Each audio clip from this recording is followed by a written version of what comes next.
Hi friends. ఇంకా మా side అయితే ఇలా కంపల్సరీ శివరాత్రి ముంగటైతే చేసుకుంటారనమాట. సాకలు పెట్టుకోవడం అంటారనమాట. ఇలా పెట్టుకోవడం వల్ల మనకు, మన పిల్లలకి, మన కుటుంబానికి చాలా మంచిదనమాట.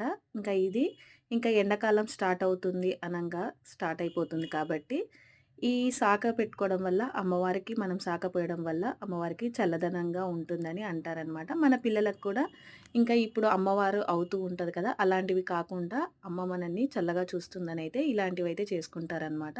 సో, మాకైతే ఇలాంటి చేసుకునే సాంప్రదాయం అయితే ఉందండి. నేనైతే ఇలా చేస్తాననమాట. ఇక్కడ అమ్మవారి గుడికైతే నేను వండుకున్నయన్నీ తీసుకెళ్ళాను. ఏమేమి వండాను ఏంటనేదైతే మన ఫుల్ వీడియోలో అయితే అప్‌లోడ్ చేశాను.